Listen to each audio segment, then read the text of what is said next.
invitado, Leo, aquí en el piso. Muy bien. Es un gusto poder charlar con él. Alguna vez lo hemos visitado su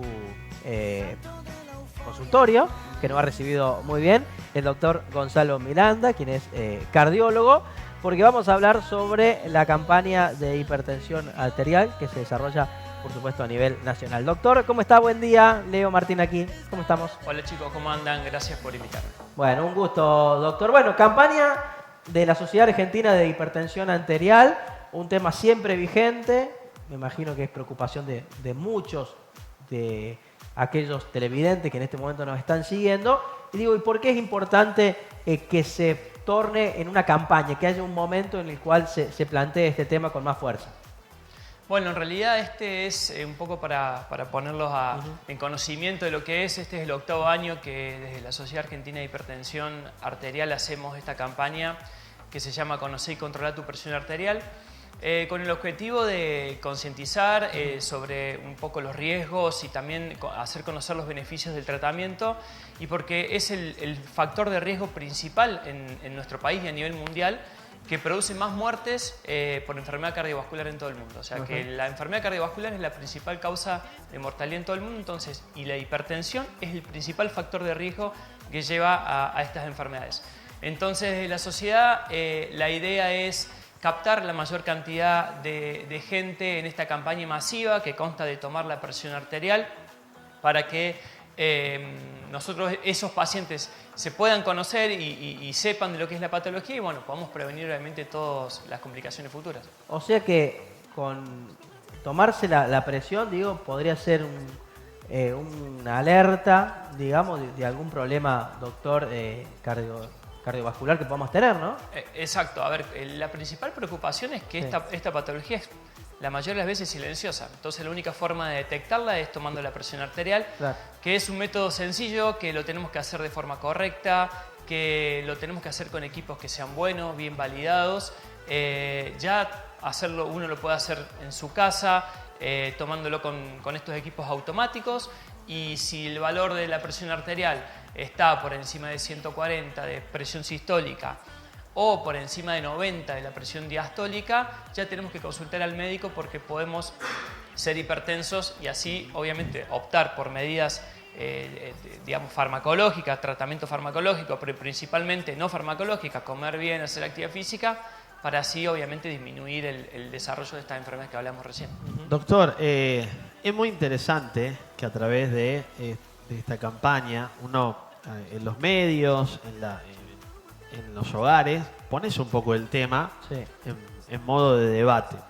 Porque a veces sucede que, como recién decía Martín, mi compañero, no tomamos la dimensión de las consecuencias que nos pueden traer. Por ejemplo, no tener un control de nuestra hipertensión arterial, no llevar un chequeo, puede terminar, por ejemplo, Doc, en algunos accidentes cerebrovasculares. Digo, complicaciones que una vez que suceden estos denominados ACV, no sé si son más frecuentes que se presenten episodios similares o no, lo desconozco, pero si nosotros tampoco seguimos, usted recién decía, doctor, tratar de comer bien, tener una vida saludable, pero a veces necesitamos algún fármaco, inclusive muchas veces, ya aún así necesitando el fármaco, no lo implementamos como modo de vida, como cuidado, ¿no? Entonces digo, me parece que la concientización, Doc, va en muchas aristas, ¿no? No solamente, creo que el control es el primer paso, pero muchas veces se llega tarde a ese control y aún así no tomamos también real dimensión, me parece, de lo que puede suceder si dejamos libre albedrío las cuestiones de nuestra hipertensión arterial, ¿no? Mira, esta campaña surge en el año 2017, si no recuerdo, creo que fue la primera, porque en el año 2016 la Sociedad Argentina de Hipertensión hace un estudio a nivel argentino llamado RENATA, Registro Nacional de Hipertensión Arterial, que hubo dos datos importantes. El 40% de los que estaban hipertensos no se conocían hipertensos, o sea, ya desconocían su enfermedad. Y de los hipertensos, solamente 2 de cada 10 estaban bien tratados y controlados. O sea que hay 8 personas que son hipertensas. Ahí están justo los números. Mira, ahí está el cuadro, mira. Ahí lo Justo, puedes el cuadro de arriba es el último estudio que, a ver, este es un estudio ya mejor organizado. 38.8 no conocidos y 24.2% tratados y controlados. Esos números son desastrosos en nuestro país. Entonces, después de ese estudio surge esta campaña. A ver, ¿cómo podemos hacer para que el paciente se conozca si es hipertenso o no? Y bueno, tomémosle la presión arterial a todo el mundo, en los lugares donde podamos y demás. Y hay otro cuadrito, no sé si lo tienen los chicos, pero es la evolución de este estudio, que no mejoramos nada. Ni tomando, ni haciendo, ahí está, ni haciendo las campañas, fíjense en rojo, desde el 2017 al 2021, son exactamente los mismos números. Casi 25% desconocen de que son hipertensos y no pasamos del 40% de los pacientes tratados y controlados. O sea que en realidad la causa de esto es multifactorial. El paciente, yo siempre digo, no tiene la salud como su prioridad. Después nosotros tenemos desde el punto de vista del consultorio por ahí una falta de inercia en el tratamiento. Después tenemos problemas con las obras sociales que no hacen la cobertura correcta de los tratamientos combinados. O sea que las causas son un montón. Bueno, estamos intentando con esto de tratar de mejorar estos números. Doctor, y para la gente que nos está mirando del otro lado, digo, ¿cuáles son esos signos, esas alertas que nos permiten llevarnos justamente al médico, al doctor, para que nos tome la presión, para saber si somos hipertensos? ¿Hay algunas señales o es simplemente la decisión de uno de decir, bueno, me voy a controlar para ver en qué situación está mi salud? Mira, siempre que nosotros hablamos de hipertensión y uno da por ahí charlas a la comunidad, esto es frecuente que uno pregunte ¿y cómo yo me doy cuenta? Y me duele la cabeza y me sangra la nariz. Lo principal es que sepan que esta patología la mayoría de las veces no da síntomas. Lo importante es por ahí derribando algunos mitos. Me duele la cabeza, tomate la presión, te dice el vecino, porque si te duele la cabeza, tenés la presión alta. Sí, la vas a tener alta, pero porque tenés un dolor. Yo al paciente le digo, ¿y a vos te duele la panza? ¿Te tomás la presión? No, bueno, si te tomás la presión va a estar alta porque tenés un dolor. O sea, la hipertensión es un fenómeno reactivo a ese dolor de cabeza. La cabeza duele por otra cosa, contractura cervical, estamos con problema en la vista, lo que sea, y nos produce hipertensión. Lo mismo el sangrado en la nariz. Te sangra en la nariz, anda al cardiólogo que tiene la presión alta y la presión es una consecuencia de ese sangrado que sangra por alguna fragilidad de las venas y demás. En realidad la enseñanza y el concepto es que no tenemos que esperar ningún síntoma, porque si lo esperamos podemos debutar con una ACV y ahí ya llegamos tarde a la prevención. Tenemos que tomarnos la presión arterial, exigirle al médico clínico, al cardiólogo, al nefrólogo, al endocrinólogo, yo digo a las mujeres, a los ginecólogos que le tomen la presión arterial una vez al año y si la presión arterial está cercano, digamos, a los 140, 90, tienen que derivarlo al médico que sabe tratar la hipertensión arterial. O sea, mínimamente una vez al año, digamos. Sí. Mínimamente. Sí. Doc, quiero traerlo al llano. Sí. Primero, para la gente que está del otro lado, parece una obviedad, pero no lo vamos a dejar pasar. ¿Cómo tomamos la presión arterial? Bueno, ahí también que me parece que hay si los chicos tienen, hay un gráfico que yo lo puse. Lo primero, tenemos que usar equipos validados. Equipos validados son equipos que están bien certificados a nivel mundial de que el proceso que usa ese equipo es el correcto. Bien. En Argentina hay, si no me equivoco, solamente 2 marcas que lo tienen. Al alcance en nuestra ciudad solamente hay una. Ahí está. La persona tiene que tener la espalda bien apoyada sobre una silla con respaldar. Los pies tienen que estar las dos plantas en el suelo. No tienen que tener las piernas cruzadas. El brazo para tomar la presión arterial tiene que estar bien al descubierto. El manguito, el tamaño del manguito tiene que ser acorde a la circunferencia del brazo. Hoy vienen por suerte unos manguitos que nosotros llamamos universales, que generalmente van para todas las personas. El manguito se debe colocar, el borde inferior del manguito 2 veces por encima del pliegue del codo. No hay que apretarlo demasiado, sino que 2 dedos tienen que entrar por debajo del manguito. No hablar durante la toma, no haber tomado café, no haber fumado. Si uno tiene ganas de orinar, digamos, tiene que haber orinado antes. Son todas cosas que producen los errores en la presión arterial. También temperatura adecuada, recién hablábamos de la temperatura que hace afuera, la temperatura que hacen los consultorios y demás.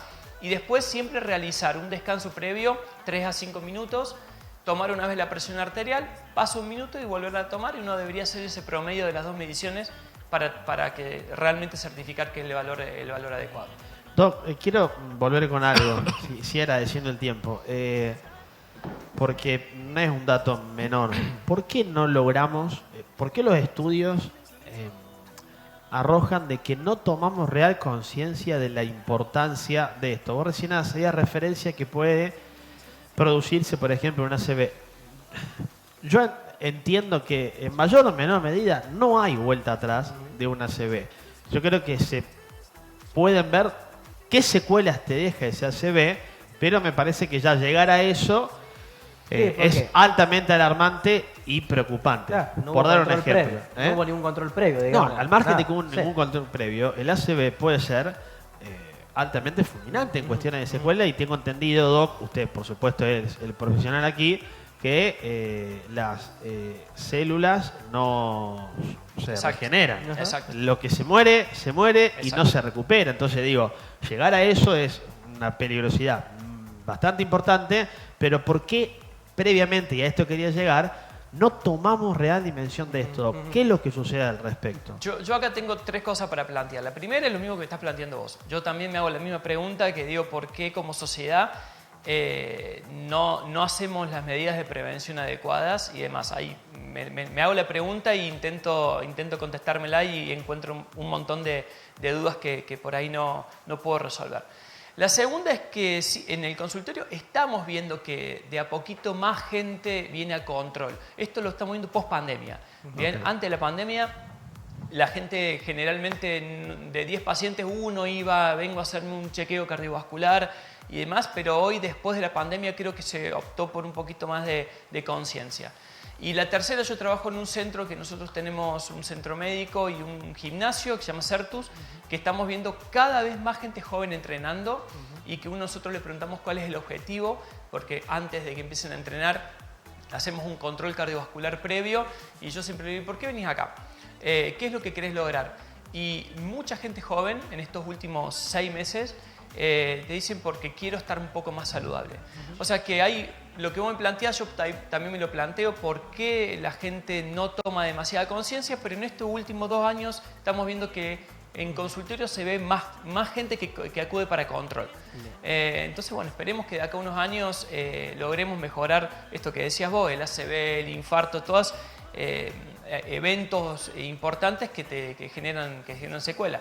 Pero también estamos viviendo en un momento de estrés laboral a nivel país, que claramente lo consideramos como un factor de riesgo. Por eso esas tasas de infarto no bajan, la gente sigue teniendo accidentes cerebrovascular, a pesar de que están haciendo un poquito más de actividad física. Bueno, esa era la pregunta que le iba a hacer a continuación, doctor, un poco que se anticipó. Digo, la hipertensión arterial, ¿es un fenómeno hereditario? ¿Es un fenómeno tal vez de nuestro propio cuerpo, natural? El estrés, la ansiedad, la angustia, las situaciones emocionales también cooperan justamente para esa situación. ¿Cómo explica el fenómeno? Bien, es buenísimo, porque esto en consultorio siempre he hecho por ahí, me especialicé en esto y me tomo 10 minutos para explicarlo. La hipertensión hay 2 tipos de hipertensión arterial. Un 90% de la gente tiene lo que llamamos hipertensión primaria o esencial. ¿Qué quiere decir? Papá, mamá, abuelos hipertensos, o sea que nosotros tenemos la genética, pero nos portamos mal, comemos mal, no hacemos actividad física, tenemos sobrepeso y tenemos estrés. Todo va a hacer que esa hipertensión que ya tenemos en nuestro ADN se empiece a desarrollar a edades más tempranas. Bien, entonces ahí uno lo que debería decir al paciente es, mira, a ver, o por lo menos al padre. Bien, viene el padre a verme por hipertensión y yo le digo, bueno, tráeme a tus hijos o tomarle la presión arterial a tus hijos, que van a tener más chances de ser hipertensos. Y andá diciéndole que coman con menos sal, que hagan actividad física y que traten de bajar el estrés, que obviamente hoy es medio difícil. Pero después hay un 10% de los pacientes que realmente son un desafío, porque son las hipertensiones secundarias que le llamamos, que hay otra enfermedad que te produce la hipertensión. Causas muy comunes: el hipertiroidismo, el hipotiroidismo causan hipertensión arterial. Los pacientes que tienen obesidad y tienen las apneas del sueño, que roncan mucho en la noche y se quedan sin respirar, tienen hipertensión arterial. Fármacos que producen hipertensión arterial. Pero ¿cuáles son las características? hipertensiones muy severas, valores muy elevados, pero que se puede curar. Si un paciente es hipotiroideo y está hipertenso y nosotros le damos hormona tiroidea, esa hipertensión arterial debería curarse. O sea, esa es la diferencia con la primaria. La hipertensión primaria, que es la más común de todos, se controla, pero no se cura. La hipertensión secundaria se puede llegar a curar. Doc, queremos agradecer. Ahí están los tiempo. datos. Ahí estamos viendo. Ahí estamos Sí. viendo. Mira. Me gusta a veces llevarlo un poco a Sí. las cuestiones diarias, aprovechando que tenemos a Gonzalo aquí que nos acompaña. Si me permite, Doc, le voy a plantear casi, podría decir, un ejemplo de lo que uno escucha.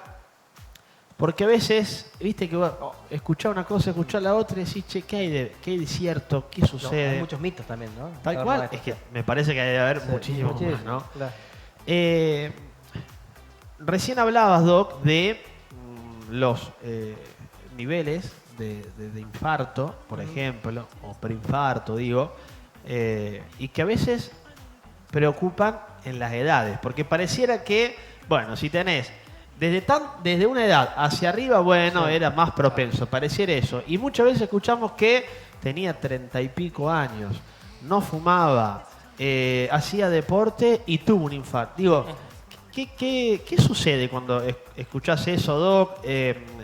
¿Hay algo que no se ve, que pasaba en esa persona, que era saludable, que comía bien? Digo, ¿qué me podés contar al respecto de esto, que es muy común escucharlo en el día a día, más con las lamentables noticias que tenemos en estos últimos tiempos, como recién usted decía? Sí, sí, eso es interesantísimo. A ver, una de las cosas importantes cuando uno ve un paciente joven o digamos, o más cercanos a los 70 años es hacerle un buen interrogatorio. Yo siempre digo lo mismo, si nosotros generalmente como cardiólogos vemos pacientes más grandes, no vemos pacientes de 30 años, no vienen a la consulta el paciente de 30 años. Lo que queremos es que ese paciente de 30 años venga a la consulta, porque a lo mejor es hijo de un hombre de 60 años que tuvo un infarto a los 45 años, por ejemplo. ¿Bien? O sea, me pongo en ejemplo yo. Yo tengo 39 años y no voy al cardiólogo. Y tengo a mi papá de 73 años que tuvo un infarto a los 45. Ese dato es importantísimo. Ese dato ya tiene que hacer que yo, como paciente de 39 años, ya esté en contacto con un cardiólogo. ¿Por qué?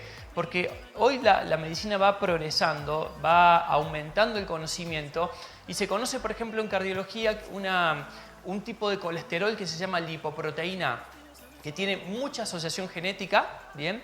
Y que produce mucha enfermedad vascular precoz. Vos podés ser flaco, comer sano, hacer actividad física, pero tener una lipoproteína aumentada y vas a tener mucho más riesgo de tener enfermedades cardiovasculares y cerebrovasculares, como por ejemplo el infarto. Esto se ha descubierto y nosotros en consultorio ya haciendo hincapié en esta medida de laboratorio, es algo que lo tenemos que hacer una vez en la vida de cada paciente porque no se modifica y porque todavía lamentablemente no hay tratamiento para esta lipoproteína.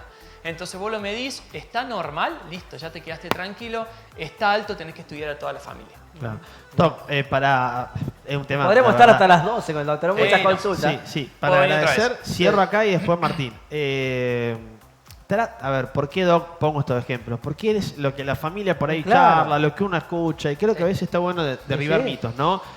Hay una edad, Doc, estándar en la cual se puede presentar, o promedio en la cual se puede presentar posibles preinfartos, infartos, o es indistinta a la edad y tiene que ver más con lo que hemos hablado o el modo de vida que lleva la persona? No, eso es cierto lo que vos decís. Hay una edad, en realidad el riesgo de enfermedad cardiovascular y cerebrovascular va aumentando con la edad, simplemente porque ya la edad es un factor de riesgo. Claro. Y es un factor de riesgo que no lo podemos modificar. Nosotros por ahí lo que hacemos más la parte de hipertensión y la parte vascular, siempre decimos que esa arteria se va enfermando con los años, aunque el paciente no tenga hipertensión arterial.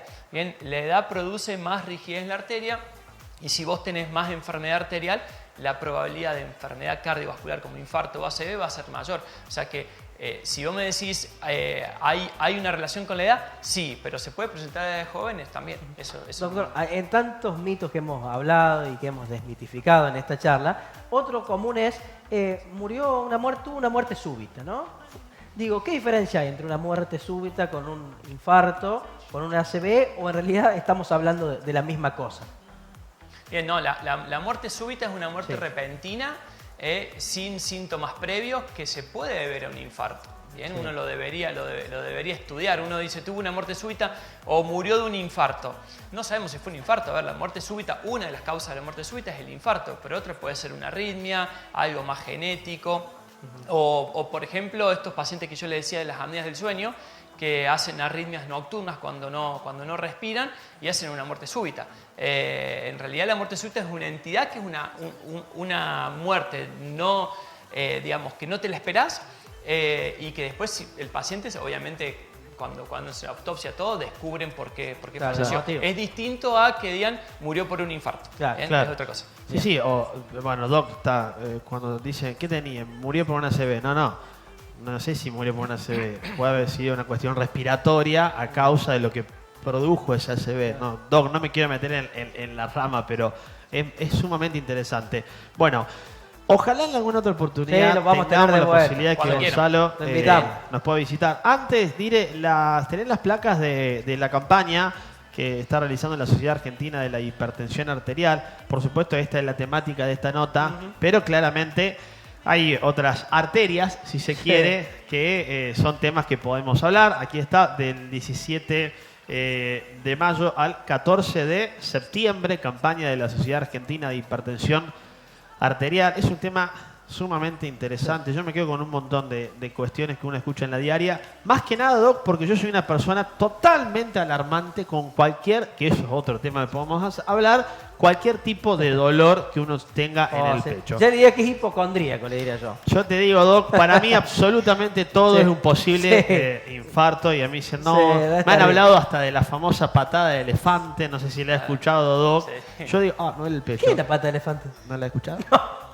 Dicen Por favor, que- que me lo explique, que me lo explique. ¿Qué es la Por pata de favor, por elefante? Dígame que es un mito. No, ¿no? no ¿Es es un real? mito. No Ah. es un mito, y en realidad Sí. está en todos los libros, o cuando uno lee algo de los síntomas de preinfarto, de infarto. En realidad Sí. el dolor del infarto más característico y más típico, uno lo dice, vos fíjate que en los dibujos, siempre dibujan a un hombre con más con sobrepeso y demás, y hace como que me duele el pecho y se pone la mano en el centro del pecho y se lo aprieta. Sí. Entonces, el dolor descripto de la enfermedad coronaria es centrotorácico, opresivo, que puede ir hacia mandíbula, hacia hombro o hacia interescapular, que puede aparecer en reposo o no.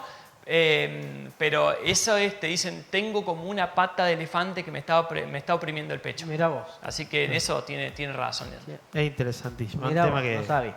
la verdad, Doc, queremos agradecer mucho Bueno, la muchas gracias, amabilidad, muchas gracias. A porque ustedes. es un tema que hay que darle importancia, y ante la duda de cualquier tipo de síntoma de dolor, siempre es bueno acercarse a un centro de salud. Se pueden evitar, Doc, creo, muchas cosas. Así es, seguro. Bueno, cuando quieran yo vuelvo y seguimos hablando un poco de cardiología. Es increíble, la verdad, en mi caso, digo, lo poco que conocemos, Sí, que sí, conozco, la totalmente, verdad. totalmente. Por eso por ahí hay algunas cuestiones de consultas. Muchas gracias, Doc. No, a ustedes, gracias a ustedes. Bueno, Martín, breve pausa. Pausa, dale. Ya volvemos. Ya venimos.